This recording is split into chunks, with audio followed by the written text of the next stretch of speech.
마태복음 19장 1절에서 12절 말씀을 두 절씩 교독하겠습니다. 예수께서 이 말씀을 마치시고 갈릴리를 떠나 요단강 건너 유대 지경에 이르시니 큰 무리가 따르거늘 예수께서 거기서 그들의 병을 고치시더라.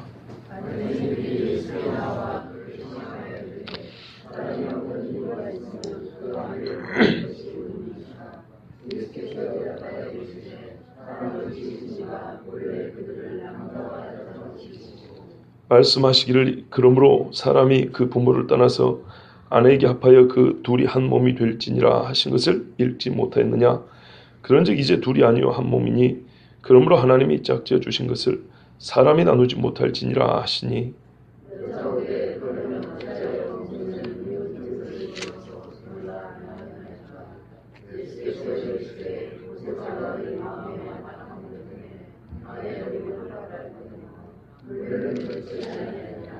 내가 너희에게 말하노니 누구든지 음행한 이유 외에 아내를 버리고 다른 데 장가드는 자는 간음함이니라.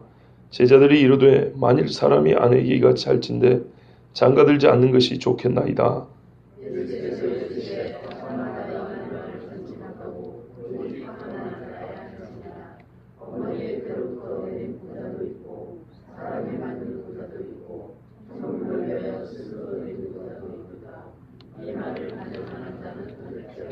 아멘. 기도하겠습니다.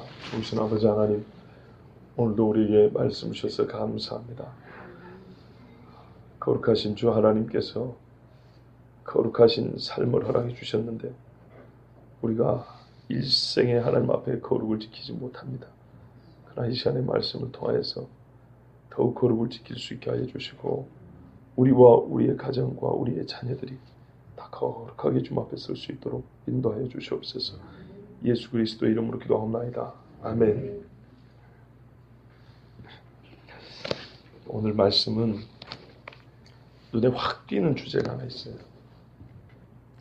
그는 이혼입니다. 제가 지금 주례를 몇 번 했고요. 앞으로도 예상컨대 하게 될 겁니다. 근데 여러분 질문 한번 해볼게요. 양심적으로 대답해 보세요. 여기도 보니까 청년들이 몇 분 계시는데 여러분이 결혼할 때 제가 주례를 했다고 생각해 보세요. 저한테 부탁하는 얘기 절대 아니에요. 주례자가 얼마나 밥 먹기가 힘든지 아세요? 부담이 되었고 밥을 편하게 먹을 수가 없어요.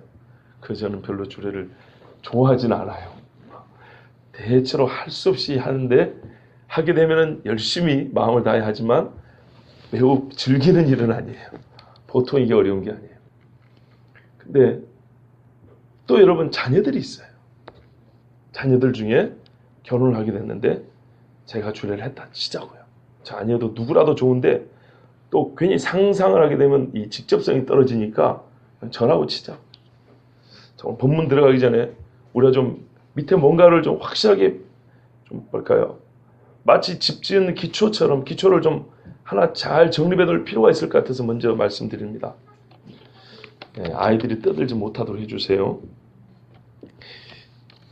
자, 주례를 하는데요. 주례사를 해요. 주례사를 하는데 살다가 대충 힘들면 헤어지세요 라고 주례를 했다 생각해 보세요. 진짜로 말이에요. 제가 그렇게 주례했다 한번 생각해 보세요. 자, 결혼하면은 살다 보면 이러이러한 어려운 일들이 있을 거예요. 자, 이때는 그냥 찍어.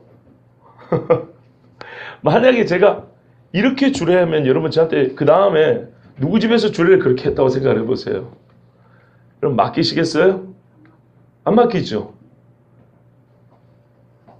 성혼 선포를 하는데 오늘 본문에 우리 성혼 선포하는 말씀이 있죠. 그러므로 하나님이 짝지어 주신 것을 사람이 나누지 못할지니라 강력하게 하고 아멘 한단 말이에요. 제가 성혼 선포를 하는데 그러므로 성혼 선포하겠습니다. 그러므로 지금부터 하나님이 짝지어 주신 것을 사람이 나눌 수 있을지니라. 아멘 나와요? 안 나오죠. 그렇죠? 분명히 그렇다 대답하셨어요. 다시 묻습니다. 제가 누군가에게 여기 있는 청년들이나 혹은 여러분의 자녀들을 주례를 한다고 쳤을 때 제가 주례사로 살다 보면 힘들겨.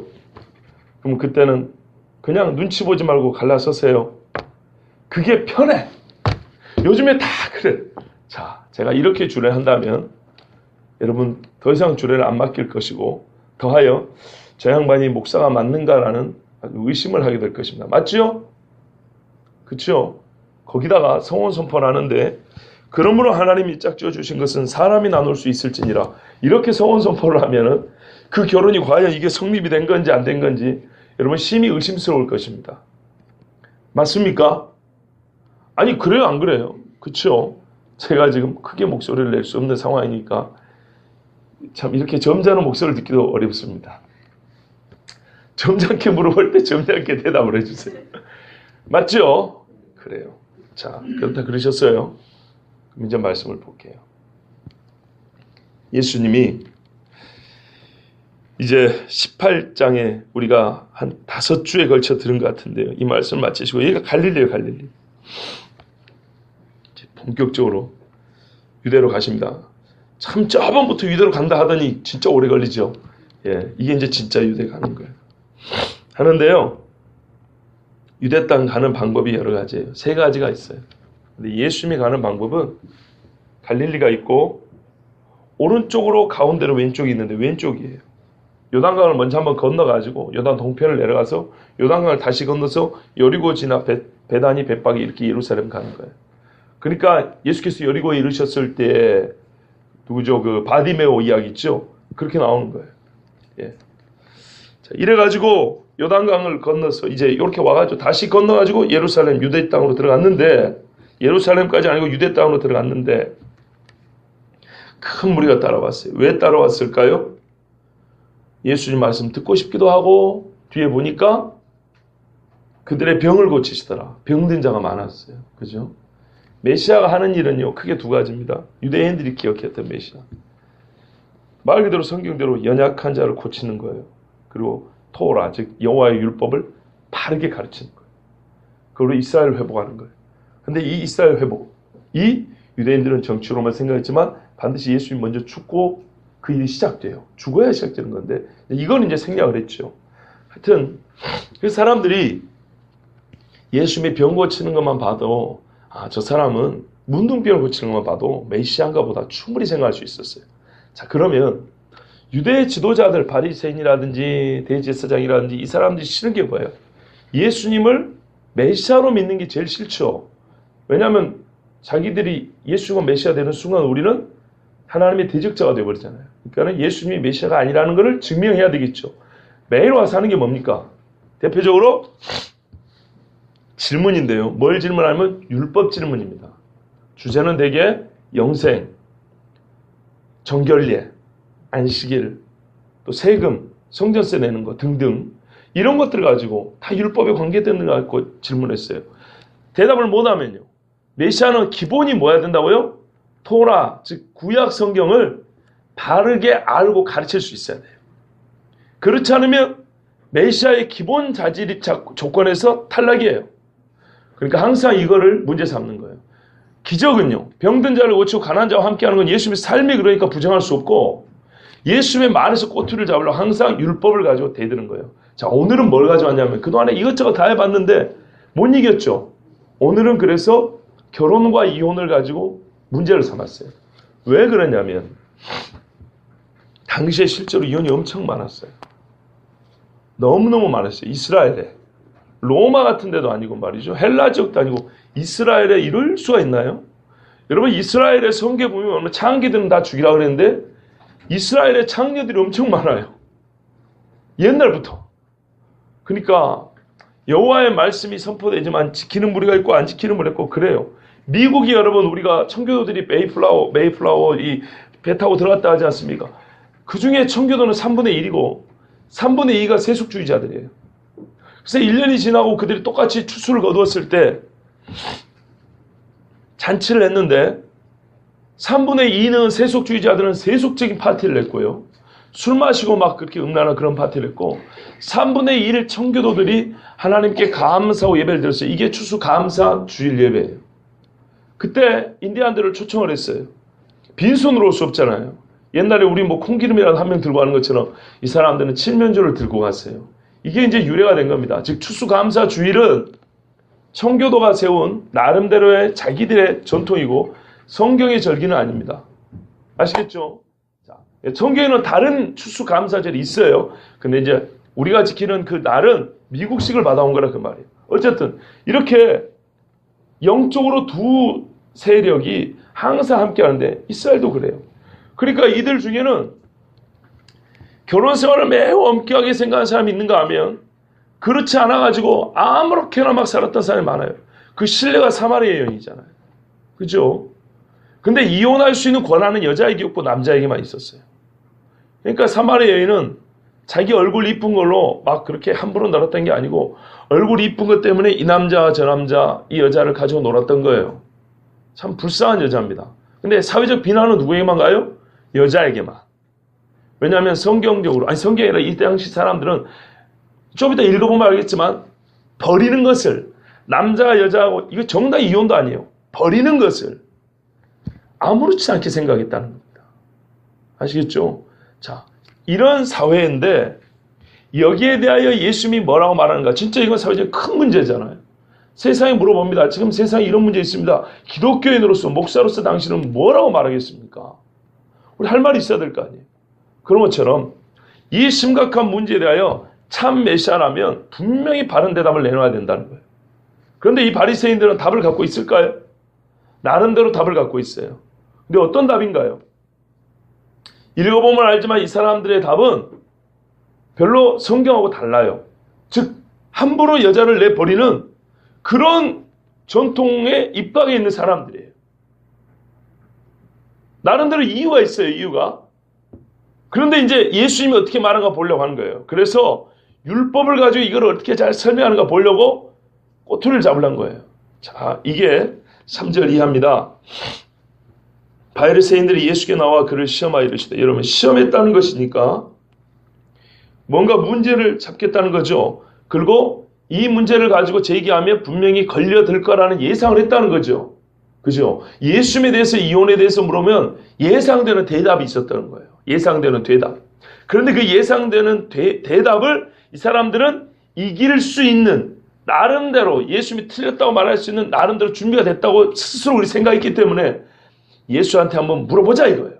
걔가 분명히 이렇게 대답할 거다. 그러면 그때 확 잡아야지. 이제 이렇게 생각한 거예요. 아시겠죠? 이혼이라는 문제가 매우 컸고, 그리고 이것이 율법적으로 분명히 설명이 됐었어야 되는데 이걸 어떻게 설명하는가 보자. 그러나 예사하건대 예수는 분명히 우리 바리새인들과는 다른 해석을 할 거야. 거기에 대하여 우리는 전통의 입각에서 이렇게 대답해서 예수를 올가매야지. 분명히 가능하다고 생각한 거예요. 자, 이러고 이제 물어봤어요. 뭐라고 물어보라면요. 사람이 어떤 이유가 있으면 그 아내를 버리는 것이 옳으니까. 우리 번역이 좀 약해요. 어떤 이유 하니까 합당한 이유. 우리나라 민법에도 이혼할 수 있는 이유가 6가지 있습니다. 법적인 문제가, 법적인 문제이기 전에 이거는 어떤 이유 그랬으니까 합당한 이유라고 우리가 생각할 수 있는데 그게 아니고요. 원래는 이런 거예요. 어떤 일이든지 간에, 어감이 다르죠. 무슨 사유든지 간에 이유만 있으면 아내를 버리는 것이 타당합니까? 옳습니까? 이렇게 물어봤어요. 자, 여러분 생각은 어떠세요? 아니죠. 버리면 좋겠어요? 아니죠. 네. 자, 그런데 이렇게 질문한 건 아까 제가 뭐라고 그랬죠? 예수님이 이렇게 질문하면 올가매어질 거라고 생각했죠. 왜요? 이것은 유대인의 구전율법, 기록된 율법이 아니라 구전율법에 하면 맞는 말이에요. 그들은 지금 자기들이 맞다고 생각한 것을 말한 거예요. 그럼 예상한 건 뭐죠? 예수님이 다르게 얘기할 거라는 거 아닙니까? 그죠? 그런데 또 하나의 문제가 있어요. 다르게 말하기가 어려울 것이다. 다르게 말하면 그걸로 올가맬 것이고, 만약에 그렇다 하면 또 저번에 그 현장에서 가늠한 여인처럼요. 예수님은 올가매가 참 좋아요. 그런데 예수님이 이번에는 똑바로 대답하기가 좀 어려울 것이라고 예상했을지도 몰라요. 왜냐하면 이거는 유대인들의 보통 남자들의 생각이기 때문에 예수님이 대답을 어떻게 하냐에 따라서 유대인 남자 전부의 대적이 될 수가 있어요. 얼마나 위험한지 아시겠죠? 좀 이따 읽어보면 나오지만 제자들마저도 예수님 말씀에 수긍을 못해요. 이게 유대인들의 고정관념이에요. 그러니까 유대인 남성들 인구의 2분의 1이 예수님에게 등을 돌릴 수 있다고요. 지금 저 많이 따르는 사람들 한 방에 물러칠 수가 있어요. 그러니까 예수님이 대답을 아주 지혜롭게 해야 돼요. 자, 그러니까 이렇든 저렇든 간에 이제 올가멜라고 이렇게 했던 겁니다. 자, 여기에 무슨 사유든지 어떤 이유든지에 뭐가 들어가냐면요. 여러분 기가 막힌 게 있어요. 당시 유대인 남자들이 어떻게 여자들을 결혼하고 이혼을 했냐면 몇 가지 이유가 있는데 크게는 모세의 법을 어겼을 경우하고 유대인의 전통을 어겼을 경우하고 또 자기들 나름대로 정한 관습이 있어요. 첫 번째 모세 율법을 어긴 경우 어떤 거냐면요. 11조를 드리지 않은 음식으로 요리해갖고 남편한테 주면 이혼이에요. 곡식을 얻었으면 먼저 11조를 바치고 그 다음에 요리를 해야 돼요. 두 번째입니다. 월경 주기에 남편하고 성관계를 하면 이혼이에요. 버릴 수 있어요. 이거는 율법에 맞는 거예요. 이거는 제사장에 드려야 할 떡을 구분하지 않을 때 제사장에 드릴 떡을 안 주고 우리끼리 밥 먹어버린다. 그러면 이혼이에요. 또 유대인의 전통이 있는데요. 첫 번째, 머리를 길게 늘어뜨리고 공공장소에 걸어다니면 이혼이에요. 길거리에서 물레를 돌리면 손에 장갑 같은 거 안 끼고 손이 노출된 좀 물레를 돌리면 이혼이에요. 지나가는 남자들하고 쓸데없는 농담 따먹기 하면 이혼이에요. 목소리가 커가지고 시끄러우면 이혼이에요. 이제부터 조금 이제 성인들만 들어야 될 이야기인데 부끄러움도 모르고 남편에게 성관계 하자고 요구하면 이혼이에요. 그 다음에 성관계 했는데 좀 남편한테 불만이 있었어요. 그래서 남편한테 막 불만했는데 그 소리가 커가지고 이웃집에 들려버렸으면 이혼이에요. 또 제사장의 직분을 행하기에 부적절한 결점들이 있어요. 그게 뭐냐면 뭐 신체가 상한 사람들 있죠. 제사장은 이러이러한 사람 못한다. 신체가 더하거나 덜하거나 뭐 버짐이 있는 사람 뭐 이런 거 있죠.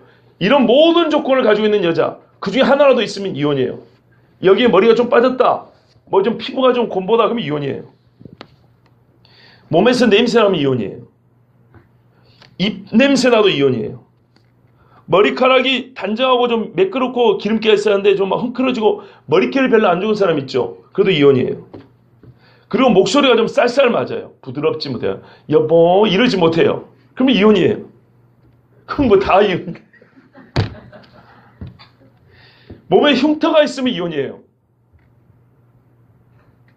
그리고 좀 그렇지만 이제 아기 낳고 이 가슴이 좀 처지잖아요. 그 이혼이에요. 음식을 못해 요리 솜씨가 별로예요. 그러면 이혼이에요. 그리고 더 이쁜 여자가 보이면 나 저 여자와 살고 싶어. 그래도 이혼할 수 있어요. 이혼 못하는 경우가 어디 있어요 도대체. 그죠? 이게 하나님의 백성입니까? 아니죠.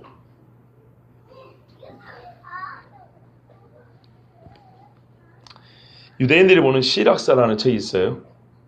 외경인데 거기 보면 뭐라 하냐면 네 아내가 내 말을 안 들으면 듣지 않거든 그녀에게서 갈라서라 그랬어요. 코란하고 다른 게 하나도 없죠. 여러분 제가 지금 왜 이걸 구체적으로 언급하는지 잘 보세요. 유대인의 전통에도요. 3번 나는 너와 살고 싶지 않다. 나는 너하고 이혼하고 싶다. 나에게서 떠나라. 3번 말하면 유대인의 전통에서도 이혼할 수 있습니다. 제가 몇 주 전에 모슬렘 전통을 말했어요. 딸락인가 딸깍인가 3번 하면 이혼이라고 그랬죠. 문자로 3번 딸락 해버리면 이혼이라고 그랬죠. 유대인의 전통도 그래요. 3번 나 너하고 살고 싶지 않아. 그러면 유대인의 전통에서도 이혼입니다. 지금 제가 무슨 말 하려고 하죠? 이스라엘 사람들이 하나님의 백성으로 사는 게 아니고 모슬렘 사람들이나 그때는 모슬렘이라는 게 없었지만서도 이방 사람들의 결혼관, 이방 사람들의 가정관이 똑같이 물들어 있었다 이 말입니다.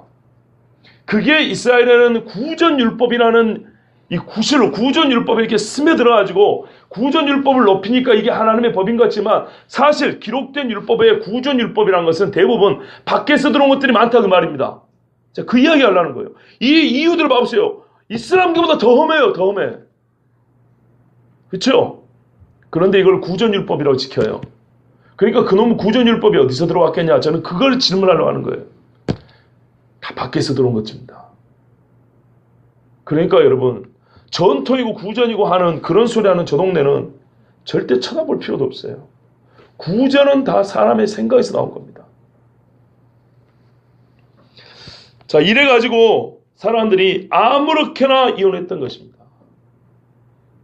그 중에 뭐 샴마이 학파니 힐렐 학파니 뭐 굳이 그렇게 구체적으로 따질 필요 없어요. 이게 유대인들의 일반적인 결혼관이에요. 어떤 일이 있든지 간에 남자가 한마디로 말하면 하고 싶으면 하는 거예요, 그냥. 예수님이 이렇게 대답합니다. 이 사람들의 근거는 뭐죠? 구전율법이죠. 구전율법이죠. 근데 예수님 말하면 사람을 지으시니가, 여러분 예수님은요 유대인 전통 운운한 적이 없어요. 예수 믿는 사람들이 말을 잘해야 돼요. 말빨이 좋다는 얘기가 아니고요. 말이 옳아야 된다고요. 사람을 지으시니가, 권위는 어디서부터죠? 창조주 하나님이에요. 제가 주례할 때, 저뿐만 아니라 목사들 주례할 때 성경 가지고 하죠. 그죠? 인생 철학을 얘기할 것 같으면 세상에 유명한 강사가 얼마나 많은데요.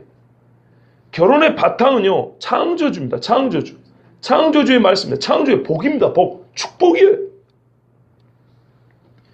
사람을 지으시니가 본래 그들을 남자와 여자로 지으시고, 사람을 지으시니, 결혼제도의 시작은 사람을 지으시니로부터 시작했다는 겁니다. 그러니까 결혼에 관한 모든 정의와 해설과 이해는 하나님에게 주신 대로 우리가 이해를 해야지, 하나님의 말씀을 벗어나서는 절대로 결혼의 결자도 말하면 안 된다는 거예요. 이해되시죠? 사람을 지으시니가 원래 어떻게 했냐, 결혼, 이혼을 얘기하기 전에 이 사람들이 이혼 얘기하는데 결혼부터 보자는 거예요. 결혼을 해야 이혼이 나올 거 아닙니까? 결혼이 어떻게 된 거냐 말이에요. 그것은 시작이 창조주로부터다. 창조주가 본래 말이지, 남자와 여자. 야, 킹제임스 중국어 성경 얼마나 잘 나왔는지 몰라요. 남자, 여자가 남성, 여성 이렇게 돼 있어요. 창세기 보면 남성과 여성으로 만들었다 돼 있어요. 예, 성별이 달라요. 요즘에 말이죠, 결혼을 남자, 여자, 여자인데 잘 보세요. 남성, 여성, 여성이에요. 그게 아니고 성경 말해요. 남성이 여성하고 결혼하는 거예요. 이게 결혼이에요. 창조의 법칙이에요. 제가 이 동성에 대해서 말씀드리지만 너무 쉬운 얘기예요. 여러분, 남자 여자의 성기 생긴 모양을 보세요. 어떻게 생겼는가? 남자고 여자고 맞는 것이지 남자고 맞는 게 아니에요. 최근에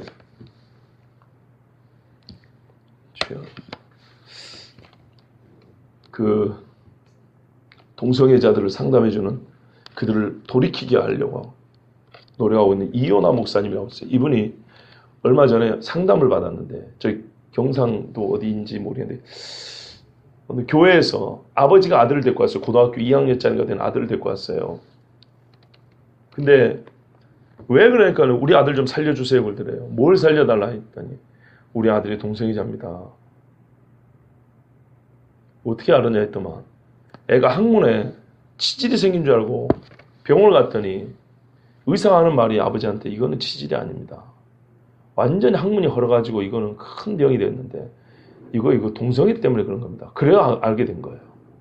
누구랑 그러냐 했더니 교회 28살 먹은 형이랑 그랬다는 거예요. 어디서? 교회 화장실에서. 언제? 예배 시간에. 다 예배 드릴 때 똥 싸러 가는 것처럼 해가지고 교회 화장실에서 28살 먹은 형이 고등학교 후배 아이를 그렇게 했던 거예요. 한두 번 그런 게 아니에요. 성폭행으로 모를 수가 없어요. 왜? 둘 다 원해서 그랬으니까. 그래가지고 애가 똥도 못 싸게 생겼어요. 여러분, 이게요, 한국교회 실상입니다. 바르게 알고 바르게 가르쳐야 되겠죠. 그죠? 결혼이란 거는 창조주가 남성과 여성을 만들어가지고 두 사람이 한 몸이 되겠어요. 육체적 결합은 남성과 여성이 되는 것이지 남성과 남성, 여성과 여성이 되는 것이 아닙니다. 추워서 붙들고 있는 거하고 같이 잠을 자고 성관계하는 건 완전 다른 얘기죠. 본래 이렇게 만들었다는 겁니다. 그런데 우리 하나님 말씀하신 것은 단순히 육체적 결합을 말하는 게 아니고 뭐라고 그러냐면 결혼이에요. 그러므로 사람이 그 부모를 떠나서 아내에게 합하여 그 둘이 한 몸이 될지니라 그랬어요. 결혼은 남자가 부모를 떠나서 아내와 합하는 겁니다. 옛날 대가족 사회에서 부모랑 같이 삽니다. 이거는 거리적인 이동을 말하는 것이 아니고 정서적인 이동을 말합니다. 영적인 이동을 말합니다. 그래서 결혼하면은 부부간에 최종적인 책임을 지지 부모가 지지 않습니다. 부모도 그걸 인정해줘서 이제는 함부로 대하지 않습니다. 왜? 그들이 서로를 책임지겠다고 약속한 사람들이고 성인이기 때문에 그렇습니다. 이게 하나 된다는 겁니다. 이 의미가 얼마나 크냐면 에베소서 5장을 보세요, 여러분. 에베소서 5장에 그리스도와 교회의 관계를 무엇에 빗댈고 예수님이 비유할 때 이 세대를 어디에다 빗댈고 장태에서 노는 아이가 서로 불러도 춤추지 않고 대답지 않냐는 그런 세대가 왔다 이렇게 빗대는 것처럼 예수님과 교회 관계를 뭐에 빗대야 가장 적합하게 말할 수 있을까? 결혼이라는 거예요. 여러분 세상에서 가장 아름다운 관계가 그리스도와 교회 관계인데 이거를 알려주기 위해서 비유를 하나의 은유를 찾자니까 남자와 여자의 결혼이라는 거예요. 얼마나 귀하고 아름다고 꼭 지켜야 되는 건지 아시겠죠? 그러니까 제가 결혼식 주례로 그런즉 하나님이 짝지으신 것을 사람이 나눌 수 있을지 이런 말이 안 되는 거죠. 아무도 원하지 않아요. 하나님의 형상들에게만 주는 약속이 있어요. 이 약속에 영적인 깊은 진리가 있어요. 그리고 이 약속 때문에 두 사람이 어떻게 됩니까? 평생을 함께하면서 자녀를 출산합니다. 그 자녀의 출산은 창조적 능력입니다. 창조는 아니에요. 창조는 무에서 유인데 우리는 어떻게 해요? 그 유사한 거예요. 하나님의 우리가 형상인 것처럼 창조적 능력이에요. 나와보니까 나 닮았어요. 얼마나 예뻐요. 그죠? 내 뜻과 하나 됐으면 좋겠어요. 내 아들이, 내 딸이. 우리 하나님의 마음을 그래서 읽을 수 있어요. 그래서 몇 번 말씀드렸잖아요. 자식이 있는데 나는 하나님의 사랑을 모르겠다. 완전히 그 사람은 양심 화이 맞은 사람이라고. 자식이 있는데 어떻게 하나님이 나를 사랑하는 걸 몰라요. 자식 사랑 알 수 있어요. 예, 결혼은요. 단순히 두 사람이 같이 잠자는 게 아니에요. 이거는 그냥 동거지. 결혼은 모든 것을 책임지는 겁니다. 아브라함이 뭐랬어요? 너는 내 뼈고 내 살이다. 바꿔 말하면 내가 니고 니가 나다 이런 말이잖아요. 예. 이거는 단순히 육체 하룻밤 잤다고 저기 밤에 오늘 밤에도 저기 여관에 한번 자는 사람들 하룻밤 잤다고 그렇게 말하지 않아요. 이거는 육체적 결합 이상을 말하는 거예요. 결혼은 영적인 결합입니다. 영적인 결합이에요. 그래서 예수님과 교회 이야기를 결혼을 빗대서 얘기하는 겁니다. 사람이 할 수 있는 약속 중에 최고의 약속입니다. 그래서 하나님이 이스라엘과 어떻게 했어요? 결혼했잖아요. 신의 산에서. 그래서 광야 40년을 신혼여행처럼 표현을 했잖아요. 그리고 우리가 알아야 될 게 있는데 결혼은요. 여자가 남자한테로 갑니까? 남자가 여자한테 갑니까? 남자가 여자한테 갑니다. 성경을 잘 보세요. 남자가 여자에게로 하는 거예요. 근데 지 마음대로 떠나 보내요? 여러분 창조주의 법을 잘 봐야 돼요.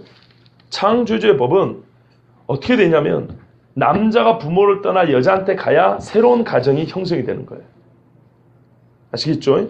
꼭 따로 살아라는 얘기가 아니에요. 영적이고 정서적인 이야기를 하는 거예요. 예? 남자가 부모를 떠난다는 심정을 갖고 있어야 여자하고 같이 살 수 있는 거예요. 자, 그렇게 된 건데 인간들은 뭐 하겠다는 거예요 지금? 자기가 떠나 여자한테 와놓고 가려면 지가 가야죠. 그렇죠? 근데 네가 가라 이런 말이에요. 얼마나 염치가 좋은지 한번 봐보세요. 그러니까 창조주의 법에 맞습니까? 맞지 않습니까? 안 맞아요. 너무 안 맞는 일이라는 거예요. 자, 이 사람들은 자기들의 구전율법을 가지고 얘기했어요. 예수님은요. 기록된 말씀을 가지고 얘기했어요. 기록된 말씀 중에 어디요? 이스라엘 사람들의 독특한 그런 나름대로 기준이 있는데요.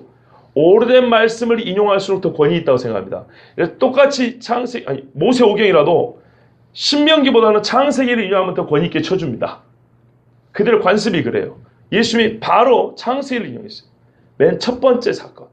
하나님이 사람을 처음 만들었을 때 왜 만들어서 뭐 했냐 이거예요. 그리고 그 일을 하기 위해서는 반드시 생육하고 번성하라 하기 위해서는 결혼해야 된다. 같이 살아야 된다는 거죠. 이게 창조주의 뜻입니다. 창조주의 뜻. 너희들은 유대인의 이야기를 하는데 나는 지금 창조주의 뜻을 말한다는 거예요. 여러분, 그러면 어떻게 해야 되죠? 어떻게 됩니까? 머리 숙여야 되죠. 그럼 창조주 하나님, 그것도 자기들이 창조주 하나님 여호와의 백성이라면서요.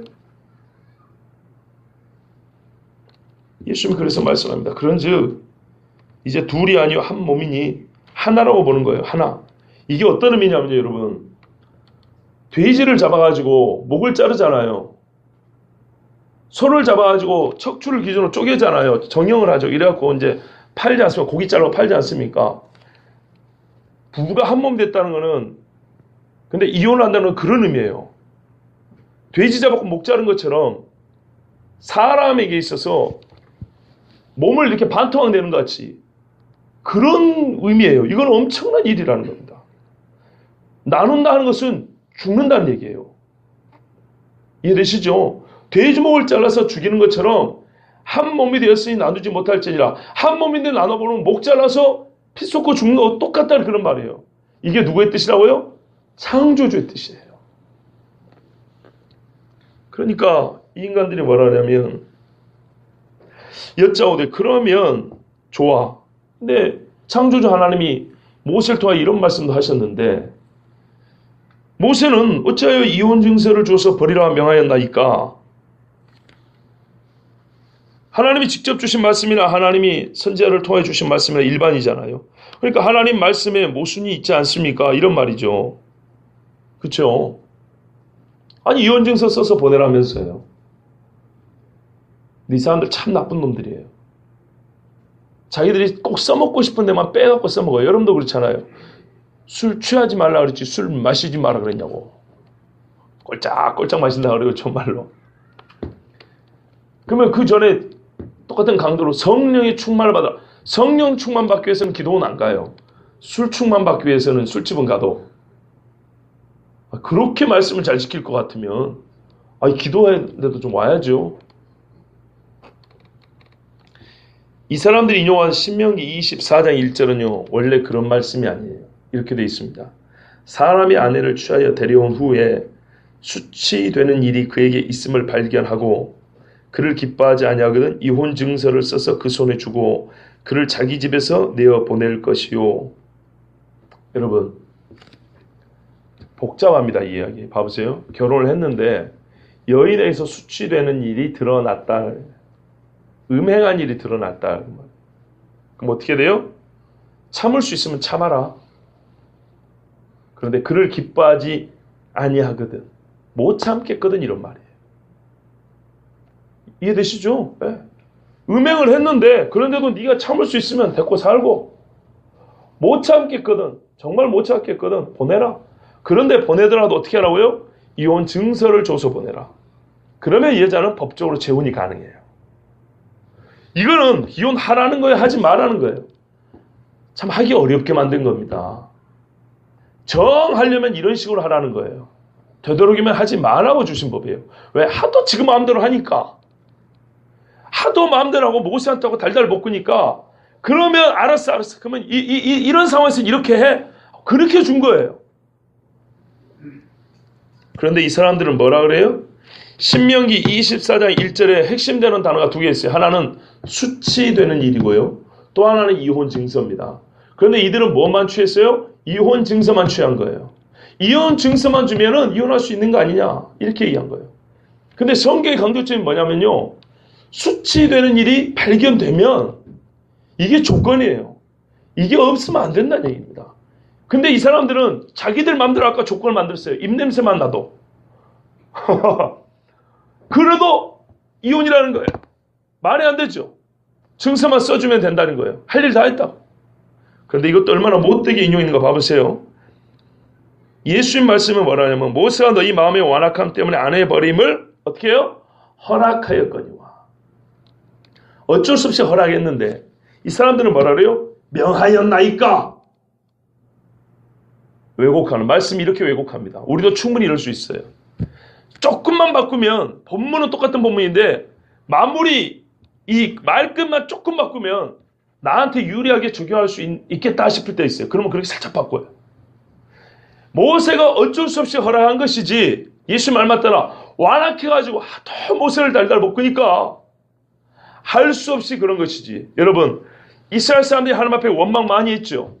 죄입니다, 분명히.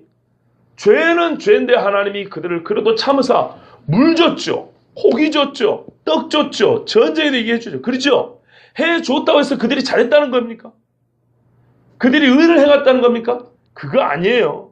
근데 마치 이들은 당당하게 의를 요구하는 것처럼 모세는 그렇게 하라고 우리 안 하면 큰일 날 것처럼 명령을 했다는 거예요. 우리는 그러니까 그 명령을 따라야 된다는 거예요. 이렇게 못 대처먹을 수가 있습니까? 그래 예수님이 너희 조상이나 너희나 마음이 보통 못 대처먹은 게 아니다. 완악하다. 정말 완악하다. 그래서 할 수 없이 아내 내어버림을 허락하였거니와. 그것도 조건이 있죠? 기뻐하지 않냐고 이혼 증서를 주면. 본래는 그렇지 아니하니라. 예수의 말씀은 초지일관. 사람을 만드시니 사람을 지으시니의 본래 뜻은 그래요 아니에요? 아니다 그랬어요. 그렇지 아니하니라. 다시 한번 묻습니다. 여러분의 자녀를 제가 주례를 할 때 주례사로 하나님이 짝지어 주셨습니다. 얼마나 감사합니까? 어렵고 힘들어도 하나님 앞에 기도하면서 잘 사십시오. 이렇게 주례를 할까요? 아니면 요즘에 쉬워 이혼 증서 그냥 해가지고 그냥 버리고 갈아타 이렇게 할까요? 절대로 두 번째 건 원하지 않죠. 절대로 원하지 않죠.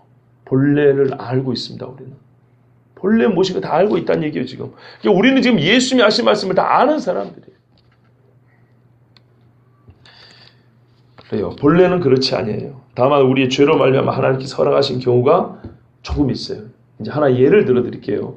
첫 번째는 음행이 들어가는 경우예요. 또 하나 경우가 있어요. 신약 성경에 있는데요. 고린도전서 7장에 이런 경우가 있습니다. 먼저 믿는 자들끼리 결혼하고 이혼하는 이야기가 있어요. 7장 10절 11절에 결혼한 자들에게 내가 명하노니 명하는 자는 내가 아니요 주시라. 그러니까 하나님의 성령의 감동을 하는 말인데요. 여자는 남편에서 갈라서지 말고 만일 갈라섰으면 그대로 지내든지 다시 그 남편과 화합하든지 하라. 남편도 아내를 버리지 말라. 믿는 자들끼리 결혼하면 이혼하지 말라는 거예요. 혹 이혼했더라도 어떻게 하라고요? 다시 결합하라는 거예요. 예수님 말씀에 따라 이혼했고 다른 데로 이렇게 결혼하면 처음부터 이혼이 불법이기 때문에 그 다음 결혼도 불법이 되어버린 겁니다. 계속 죄를 짓는 겁니다. 믿는 자들끼리는 갈라서지 마라 이렇게 했어요. 기도할 틈을 얻게 잠시 각방을 쓰더라도 오래지 마라. 왜? 너희의 정욕을 이기지 못함이라. 하나님은 우리가 어떤 인간인지 너무 잘 알고 계세요. 두 번째 경우가 있어요. 12절에 보시면 그 나머지 사람들에게 내가 말하노니 이는 주의 명령이 아니라. 봐보세요. 바울이 이렇게 구분하죠. 이거는 그리스도의 말씀을 전하는 선생으로서 하는 말이에요. 그러니까 창조주의 본래 뜻을 10절 11절에서 말했어요. 예수와 똑같이. 그죠? 근데 예수님이 말씀하지 않은 사례가 있어요. 케이스가 있어요. 이 케이스에 대해서는 자기가 하나님인 것처럼 말할 수 없기 때문에 그러나 하나님의 성령의 감동을 받은 사도로서 자기 최선의 신앙 양심을 다해서 고면한 거예요. 그게 뭔가 한번 들어보세요. 그 나머지 사람들에게 내가 말하노니 이는 주의 명령이 아니라 만일 어떤 형제에게 믿지 아니하는 아내가 있어. 자, 믿는 자와 믿지 않는 자의 결합입니다. 남편과 함께 살기를 좋아하거든 그를 버리지 말며 어떤 여자에게 믿지 아니하는 남편이 있어 아내와 함께 살기를 좋아하거든 그 남편을 버리지 말라. 이게 원칙이에요. 믿지 않더라도 같이 사는 거예요. 이런 경우 있어요. 안 믿고 결혼했는데 중간에 한쪽이 믿어버린 경우. 대체로 그런 경우입니다. 처음부터 결혼 잘해야 돼요. 그런데 이제 중간에 이렇게 안 믿는 경우였는데 한 사람이 믿은 경우예요. 믿지 아니하는 남편이 아내로 말미암아 거룩하게 되고 그건 맞는 얘기죠. 믿지 아니하는 아내가 남편으로 말미암아 거룩하게 되나니 예 그런 경우 많아요. 그렇지 아니하면 너희 자녀도 깨끗하지 못하니라. 그러나 이제 거룩하니라. 뭐 이건 구체적인 해석이 필요하지만 일단 오늘 주제는 이게 아닐까요? 그 다음 보세요. 혹 믿지 아니하는 자가 갈리거든 갈리게 하라. 이런 경우 있어요. 안 믿는 사람들끼리 이혼한다든지 믿는 자와 안 믿는 사람이 살다가 안 믿는 사람이 나는 믿는 당신하고 못 살겠다. 우리 요즘 말하면 종교가 안 맞아서 못 살겠다. 이런 경우 있죠. 그런 경우를 얘기하는 거예요. 그렇게 어떻게 하냐 하면 그때는 갈리게 하라. 형제나 자매나 이런 일에 구애될 것이 없느니라. 형제나 자매였기 때문에 믿는 사람을 말하는 거예요. 그러니까는 믿는 사람이 안 믿는 사람하고 살다가 안 믿는 사람이 나 정말 못 살겠다고 부부의 도리를 다하지 않으면 그때는 그냥 갈리고 살아라 그냥. 이혼해라 이런 말입니다. 근데 이것이 어떻게 해요? 법이 아니에요. 아시겠죠? 법이 아니에요. 그러나 하나님은 화평 중에서 너희를 부르셨느니라. 아내된 자여 내가 남편을 구원할는지 어찌할 수 있으며 남편된 자여 내가 내 아내를 구원할는지 어찌할 수 있으리요. 보다 하나님의 뜻은 뭐예요? 어찌할 수 있으리요. 죽을 때까지 붙들어서 전도하라 그 말입니다. 그런데 잘못하면 나나 내 자녀들이나 신앙을 잃게 생겼어요. 이런 급박한 상황이 있지 않습니까? 그리고 정말 부부관계를 하기가 너무 어려운 그런 경우가 그때도 있었고 지금도 있어요. 이런 경우에는 바울이 사도로 사는 말이 그러면 갈리게 해라. 이런 거예요. 제가 28살, 9살, 30살 이제 그때 처음 사역지 교회에서 이제 청년부와 중고등부를 맡는 사역을 이제 전도사 사역을 하고 있었는데 예전에 한번 잠깐 언급해 드렸습니다. 너무 안타까운 경우가 있었어요. 결혼한 지 한 3년, 4년 된 젊은 부부인데 우리 청년부 간사였는데요. 저보다 나이도 2살씩이나 많은 분들이었어요.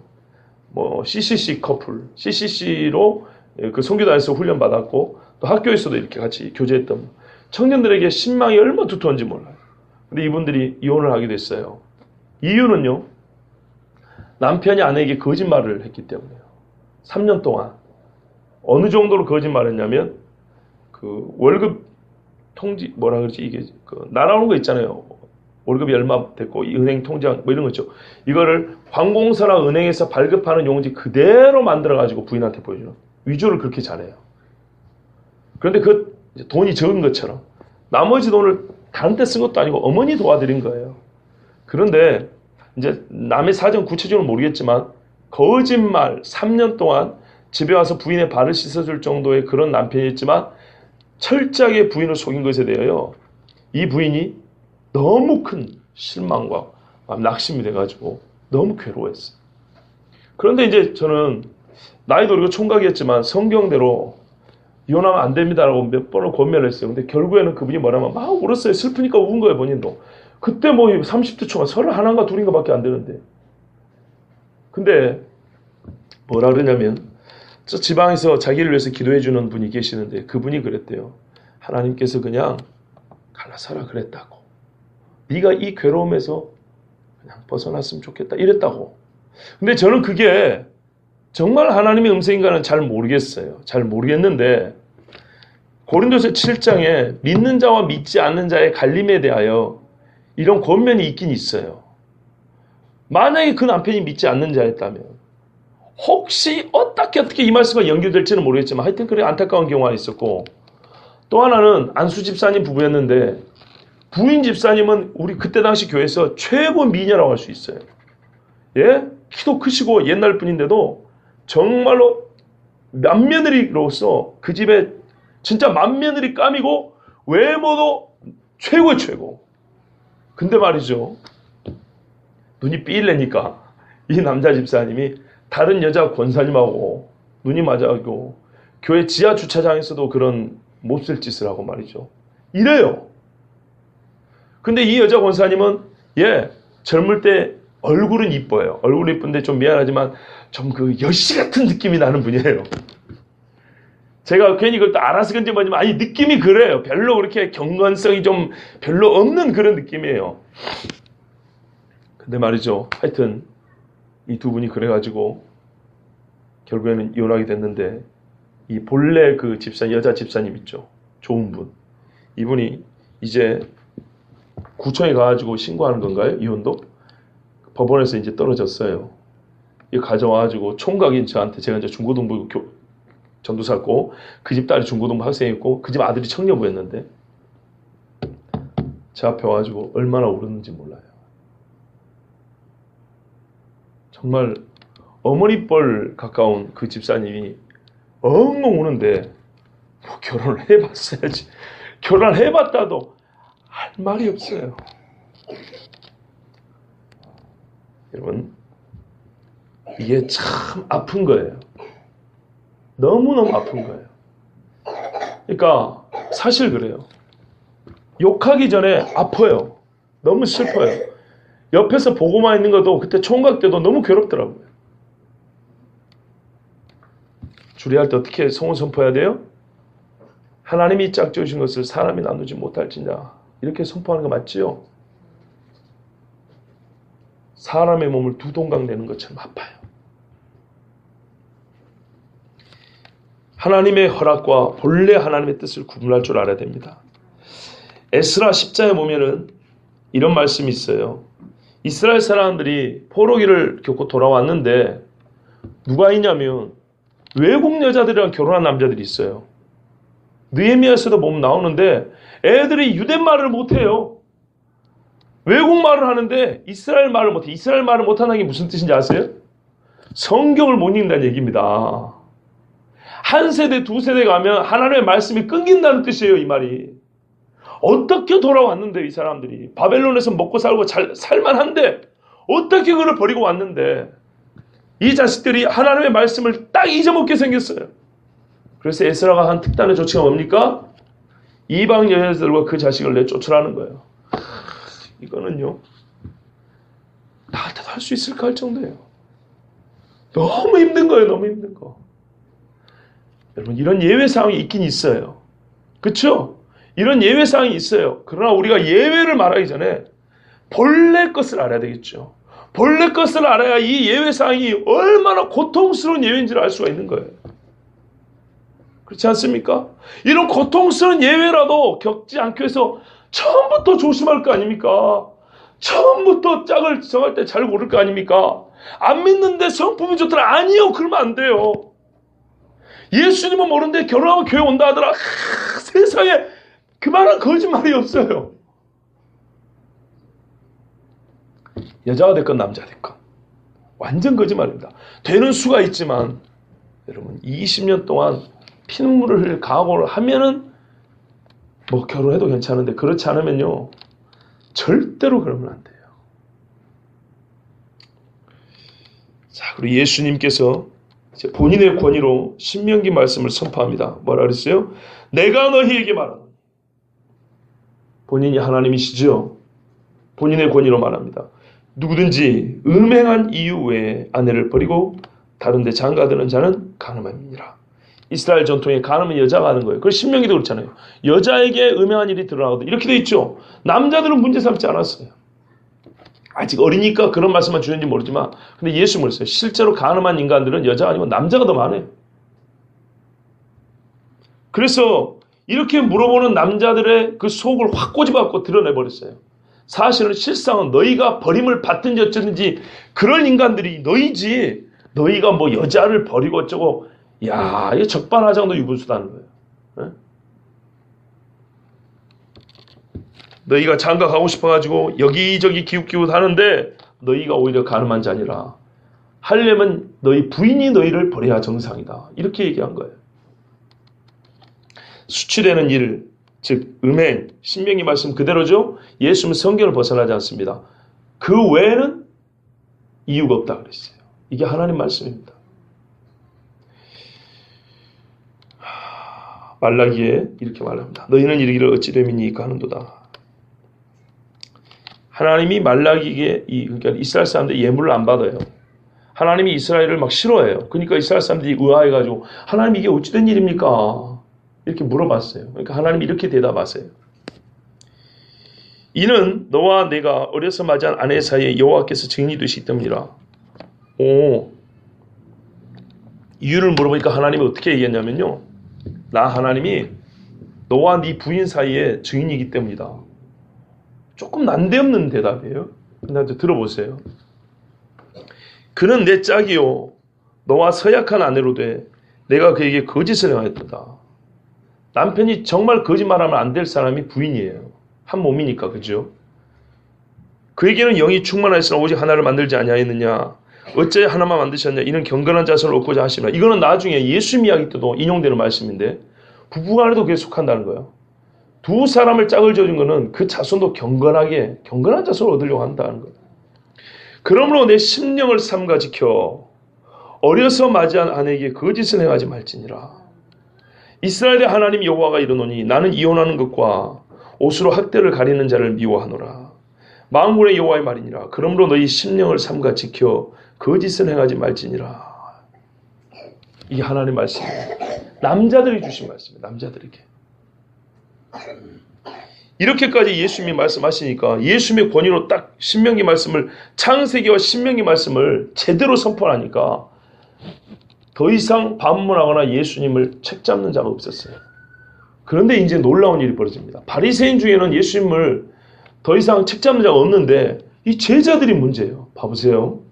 제자들이 이르되 만일 사람이 아내에게 이같이 할진대, 이같이 예수님 말씀처럼 음행한 연고 외에는 버리지 못한다면, 매우 정상적인 이야기죠. 이거는 정상적인 이야기인데 이거를 제자들이 문제 삼다니까요. 요즘에 세상의 가르침을 목사들이 먼저 세상을 따라가야 된다고 막 그렇게 교회에서 외친다니까요.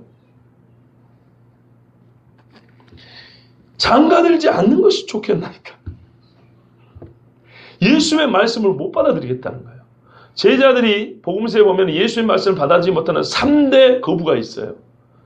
그 중에 하나가 뭐냐면, 그런 중 누가 천국에 들어갈 수 있겠삼나이까? 하나님과 재물을 동시에 섬길 수 없다. 이거 기억나시죠? 사람들이 다 돈을 좋아한대. 그러면 그 부자들은 천국 못 들어가면 아무도 못 들어가겠네. 자기들도 돈 좋아하는 것을 그대로 드러내는 것이고, 이게 1대 거부였고요. 두 번째 뭐냐면, 도대체 얼마나 용서하는 말씀입니까? 지난주에 들었던 거. 거부는 참 놀랍습니다. 왜냐하면 예수님의 말씀을 지금까지 잘 들었는데 바리새인조차도 이제 창조주의 법을 듣고 수용을 했는데, 제자들이 창조주의 법을 지금 거역하는 거잖아요. 예수님이 하신 창조주의 법마저도 거역하겠다는 뜻입니다. 못 받아들이겠다는 거예요. 정말 저는 이 사람들이 하나님의 백성이 맞는지 좀 의심스럽습니다. 자, 그래서 예수님이 이렇게 대답을 합니다. 결혼하는 것과 혼자 사는 것을 비교할 때 이혼을 마음대로 못한다면 혼자 사는 것이 더 낫다라고 얘기하는데, 그럼 독신을 얘기한다는 것이냐? 그러니까 좀 오기스러운 말이죠. 오기스러운 말. 예수님이 이렇게 말해요. 근데 너희들 착각이다. 지난주도 그 용서에 대해서 착각이라고 그랬죠. 착각이다. 혼자 사는 것은 뭐 그렇게 살고 싶다고 되는 줄 아느냐? 이거예요.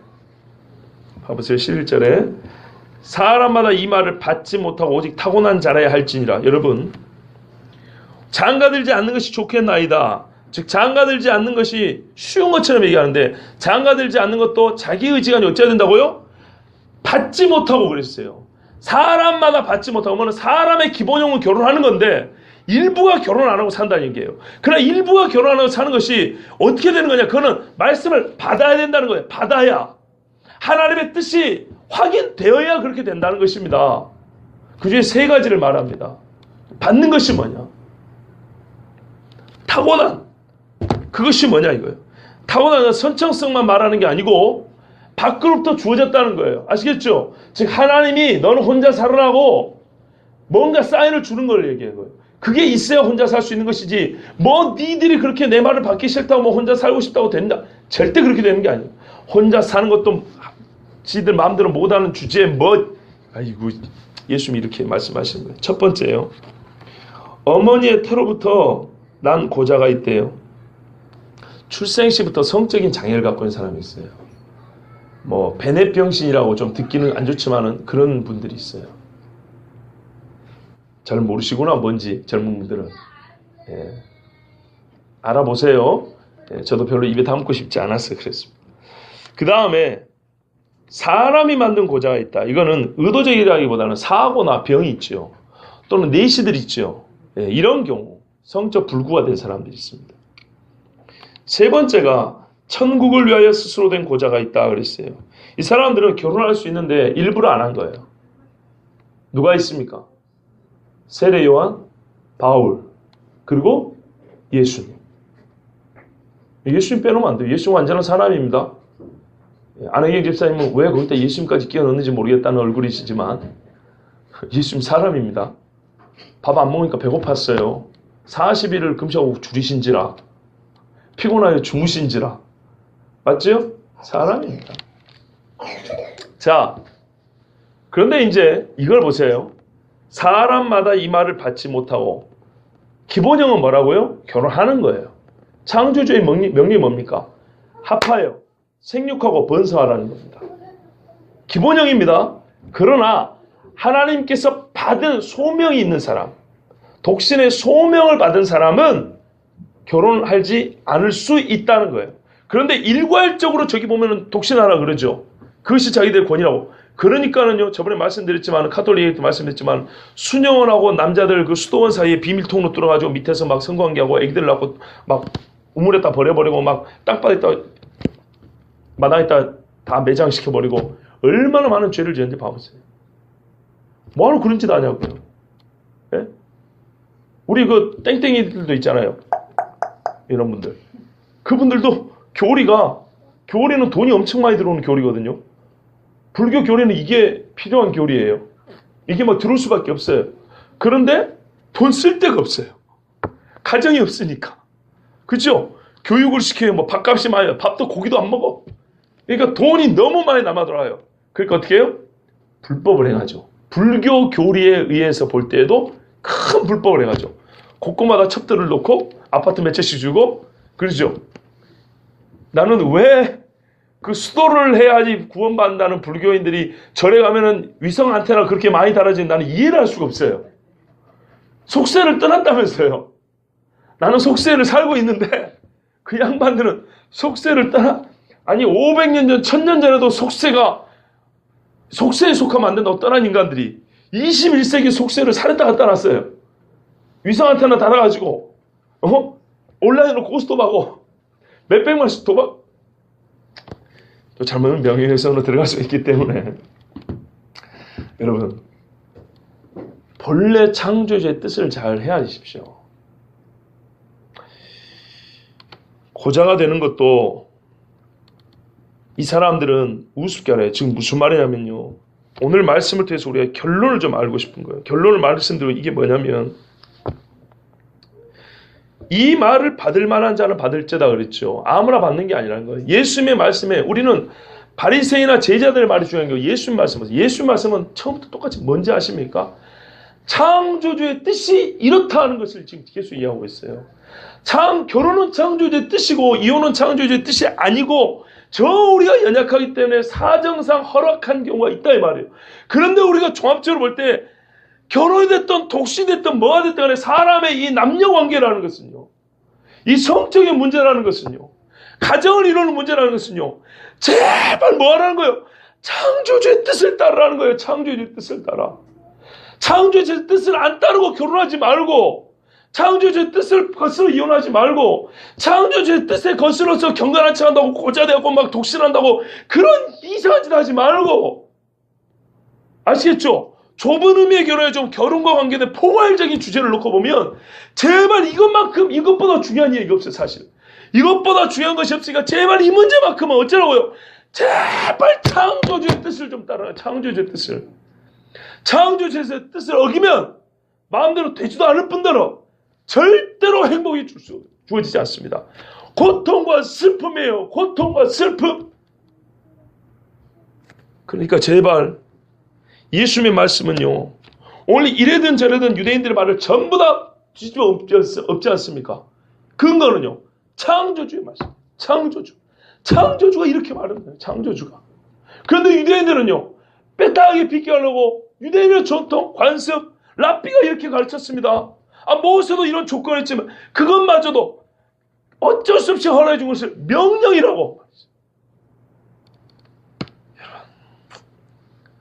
물론 아픔이 있는 자들에게 위로하는 건 맞아요.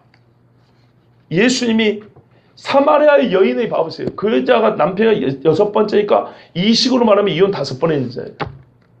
예수님이 갖고 뭐라 그랬어요? 숨기진 않아요. 네 남편 데려와라 그랬어요.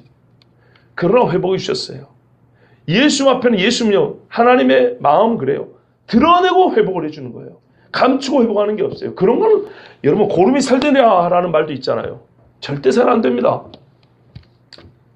이게 하나님의 치유 방법이에요. 저는 여러분이 그래서 먼저 말씀드려요. 이게 창조주의 뜻입니다.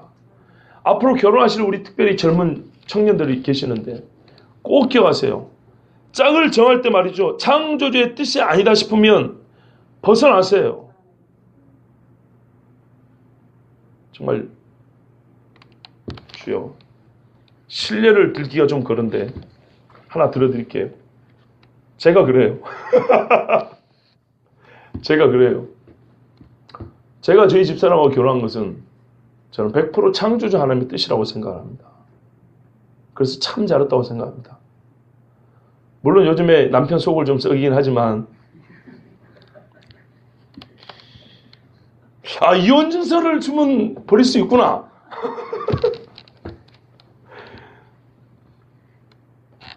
여러분 우스개가 아닙니다. 결혼을 했지만 결혼 생활은 우리 청년들을 위해서 드리는 말씀입니다. 어렵습니다.